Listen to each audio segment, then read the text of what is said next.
E também, é claro, sobre o 23, um departamento que começou em janeiro de 19, contratou 43 jogadores desde janeiro de 19, hoje tem 38 sob contrato, 35 lá com Leivinha, 3 emprestados, mas que infelizmente não está performando do tipo para abastecer o time profissional, que é para mim a essência desse time. Ele tem que ser para isso não está acontecendo. O Corinthians chegou aí para o banco contra o Flamengo na Neoquímica Arena sem zagueiro, não tinha zagueiro no profissional por aquelas circunstâncias, e não tinha os outros 5, 6 que tem lá no Sub-23, ninguém tinha qualidade para preencher. Então eu queria saber, que você falasse, eu sei que você não é do departamento, você não fez parte de nada disso, não contratou ninguém, mas eu queria saber o que vai acontecer assim que você tiver a caneta na mão, caso você vença, o que você pensa do 23, por favor?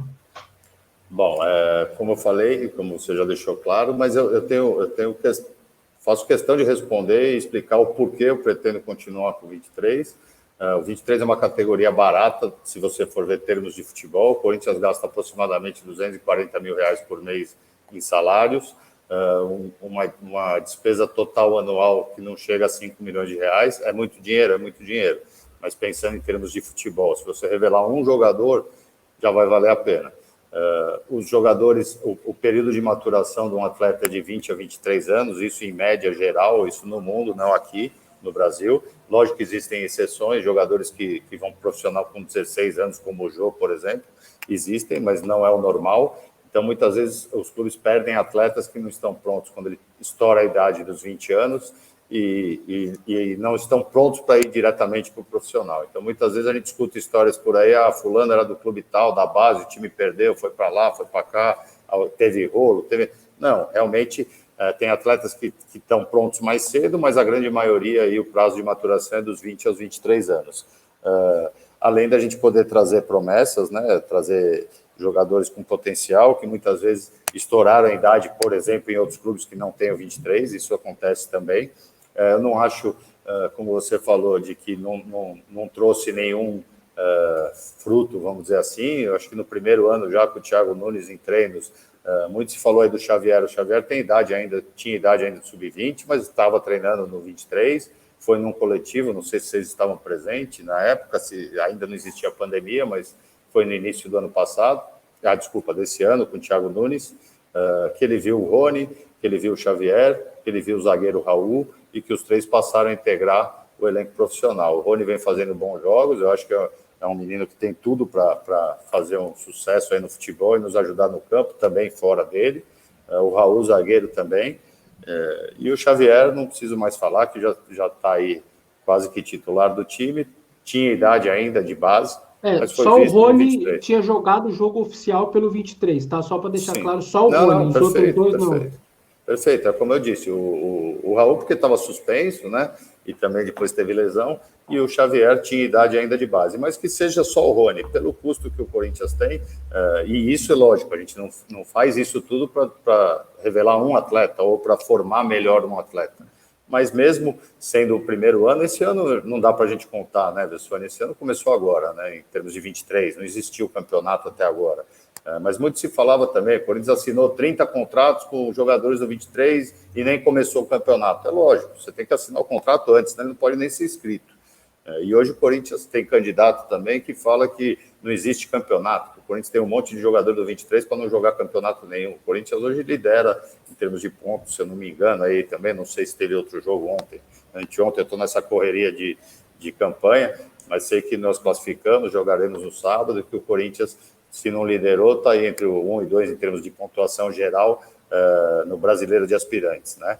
Então, mas o clube optou por não jogar a Copa Paulista, né? Só para deixar claro que foi o clube que optou, né? Não, sem dúvida, foi o clube que optou. Eu acompanhei, lógico que não de dentro, como eu te falo, porque eu não estou participando da diretoria hoje por estar em campanha, mas eu tento me informar e estar informado de tudo, porque se eu pretendo... se eleito, né, se eu pretendo ser presidente, eu tenho que estar por dentro de tudo. Como eu disse, a gente não pode jogar tempo no lixo. Então, nesse caso, o clube optou porque, no meio de uma pandemia, com 30 e poucos jogadores, você não consegue fazer 2 campeonatos nesse jeito. E outra por questões de datas. A própria federação quando foi discutido isso entre calendários, de que não daria para mexer na maioria das datas. Então, a gente, com 30 e poucos jogadores, não conseguiria fazer os 2 campeonatos. Aí você também, como Corinthians, você não pode entrar num campeonato sem ter um time montado, né? Isso não pode ser feito, né? A gente precisaria de 2 times inteiros para poder atender os 2 campeonatos. Então, nesse sentido, foi por isso. Essa montagem de elenco do Sub-23, ela não poderia, assim, não faria mais sentido na sua cabeça ser com mais jogadores que estouraram a base do Sub-20, que o Corinthians vinha investindo, às vezes, ao longo de anos, né? Desde o Sub-15, às vezes do futsal, e não rendeu no Sub-20 a ponto de subir para o profissional, e muitos desses saem do clube, do que contratar muitos para o Sub-23, não seria mais, talvez até rentável para o clube? E só para você saber, dos 38, 8 vieram da base e 30 contratados, tá? Dos hoje, que tem 38 sob contrato. Enfim. Lucas, sim, mas muitas vezes você vê na formação do elenco em 2019, não tínhamos aí... quando você sobe jogadores, você, por exemplo, no Sub-20, você não tem todos os jogadores da mesma idade, né? Você tem jogadores de idades diferentes ali, ele é Sub-20. Então, você tem o cara com 18, com 19, com 20 anos. Quando estoura a idade, não é normal, e não aconteceu aqui, não vai acontecer em lugar nenhum, de estourar a idade de todos juntos. Você não sobe um time. Então, muitas vezes, o que aconteceu em 2019, que, como eu disse, não acompanhei muito de perto, mas acompanhei, você tinha, por exemplo, vou dar um exemplo aqui sem chute, tá? Mas para vocês entenderem o conceito. Você sobe, você tem 4 laterais, por exemplo. Você tem um meia, nenhum volante, porque os volantes são mais novos, os que estão lá embaixo. Então, você tem que complementar o elenco. Por isso foram trazidos jogadores. E é bom que fique claro que nenhum jogador que foi contratado teve investimento, pagamento, compra de direitos para vir para o Corinthians. Então, assim, lógico que tudo pode ser melhorado, tudo pode ser melhor feito em todas as áreas. No futebol profissional, eu acabei de falar que é a minha área. Aí eu falo com tranquilidade, onde eu passei por muito tempo.